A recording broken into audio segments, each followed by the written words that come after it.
शादी के बाद पहली रात यानी सुहागरात मनाने का इस्लामिक तरीका क्या है। आज की इस वीडियो में हम आपको पूरी डिटेल के साथ एक एक बात बताएंगे कि आपको शादी के बाद पहली रात कैसे मनानी है, कौन कौन से काम आपको करने हैं और कौन कौन से काम आपको नहीं करने हैं। तो इस वीडियो को छोड़कर आप कहीं भी ना जाएं, पूरी वीडियो देखें और अच्छे से समझें। आगे बढ़ने से पहले एक छोटी सी गुजारिश है, अगर आपने अभी तक हमारे चैनल को सब्सक्राइब नहीं किया है तो हमारे चैनल को सब्सक्राइब कर लें और अगर वीडियो पसंद आए तो लाइक कर दें। शादी करना सुन्नत है और इस्लाम का एक हिस्सा है।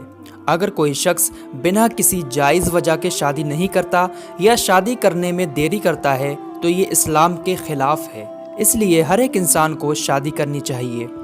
जिन लोगों की शादी होने वाली होती है उनमें से बहुत सारे लोगों के दिमाग में कुछ सवाल होते हैं कि इस्लाम के हिसाब से शादी के बाद पहली रात में क्या करना चाहिए, इसको मनाने का इस्लामिक तरीका क्या है। हम यहाँ पहली रात की कुछ बातें करेंगे, लेकिन आपसे गुजारिश है कि आप इन बातों को सिर्फ इस्लामिक तरीका समझने की नीयत से ही सुनिएगा। दिल में कोई गंदगी ना रखें और ना ही कोई गलत कमेंट करें। हमारा मकसद सिर्फ उन लोगों को इस्लामिक तरीका बताना है जिन लोगों को इसमें मालूमात कम है। तो चलिए शुरू करते हैं। शादी के बाद जब लड़का रूम में जाए तो सबसे पहले अपनी बीवी को सलाम करे, उसके बाद खैरियत मालूम करे और दुल्हन से थोड़ी सी बात करने के बाद उसके माथे के थोड़े से बाल अपने सीधे हाथ में पकड़कर ये दुआ पढ़े। यहाँ पर रोककर मैं आपको अपने नबी का एक फरमान सुना दूँ।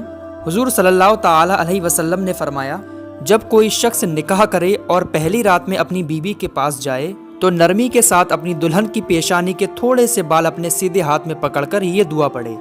स्क्रीन पर आपको जो दुआ दिख रही है यही दुआ पढ़ना है आपको। इस दुआ का मतलब ये है कि ऐ अल्लाह, मैं तुझे इसकी यानी अपनी बीवी की भलाई और खैरो बरकत मांगता हूँ और उसकी बुरी आदतों की भलाई और तेरी पनाह चाहता हूँ, इसकी बुराई और फितरी आदतों से।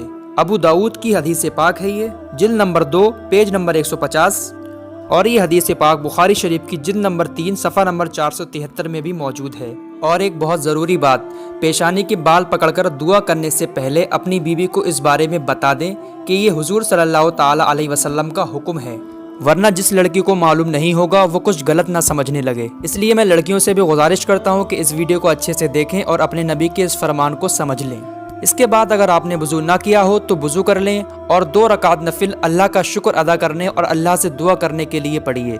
आपको जमात बनाकर नमाज पढ़नी है, यानी लड़का आगे इमाम बनकर खड़ा हो और लड़की उसके पीछे खड़ी हो और दोनों साथ में नमाज पढ़ें। आपको नमाज की नियत इस तरीके से करनी है। नियत की मैंने 2 रकात नमाज नफिल शुक्राने की वास्ते अल्लाह ताला के, मुँह मेरा काबे शरीफ की तरफ, अल्लाहु अकबर। फिर हमेशा जैसे नमाज पढ़ते हो वैसे ही नमाज पढ़ें। फिर नमाज के बाद शादी साथ खैरियत से होने के लिए अल्लाह का शुक्र अदा कीजिए और ये दुआ कीजिए कि अल्लाह इस शादी को कामयाब बनाए, आगे भी हंसी खुशी रखे, बच्चे नेक दे।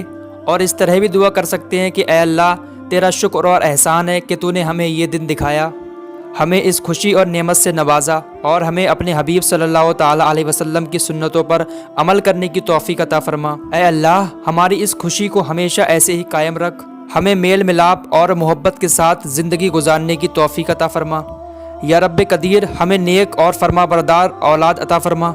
और भी आप अपने हिसाब से जो भी दुआ करना चाहते हैं कर सकते हैं। दुआ करने से पहले भी दुरूद पाक पढ़ लें और दुआ के बाद भी दुरूद पाक ज़रूर पढ़ लें।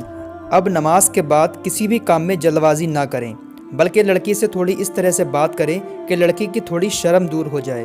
थोड़ा अपने बारे में बात करें, थोड़ा उसकी सुनें। जब लड़की की थोड़ी शर्म दूर हो जाए और आप साथ में सोने का इरादा कर लें तो उससे पहले ये दुआ ज़रूर पढ़ लें, यानी हम बिस्तरी करने से पहले आपको ये दुआ ज़रूर पढ़नी है। इस दुआ का तर्जुमा ये है, अल्लाह के नाम से, ऐ अल्लाह, दूर कर हमसे शैतान और मरदूत को, और दूर कर शैतान और मरदूत को उस औलाद से जो तू हमें अता करेगा। जो शख्स इस दुआ को सोहबत के वक्त पढ़ेगा तो अल्लाह अगर उस पढ़ने वाले को औलाद अता फरमाए तो उस औलाद को शैतान कभी भी नुकसान नहीं पहुंचाएगा। ये भी बुखारी शरीफ की हदीस पाक है, जिल्द नंबर 3 सफ़ा नंबर 85 और एक ज़रूरी बात, जो पेशानी के बाल पकड़कर आपको दुआ पढ़नी है, जो मैंने पहले दुआ बताई थी, वो दुआ सिर्फ आपको पहली ही रात में पढ़नी है। और जो अभी दुआ बताई है मैंने लास्ट में, इस दुआ को आपको जब भी अपनी बीवी के साथ सोने का इरादा करें, हम बिस्तरी करने का इरादा करें, तो इस दुआ को उससे पहले पढ़ लें। इस दुआ को पढ़ने के बाद अगर सोहबत करेंगे तो इंशाअल्लाह आपकी औलाद बहुत नेक पैदा होगी और शैतान उस पर कोई भी असर नहीं करेगा। شیطانی ہواؤں سے، بری بلاؤں سے محفوظ رہے گا انشاءاللہ تعالی۔ اللہ تعالی ہمیں سارے مسائل کو سمجھنے، یاد رکھنے اور اس سے زیادہ عمل کی توفیق عطا فرمائے، آمین۔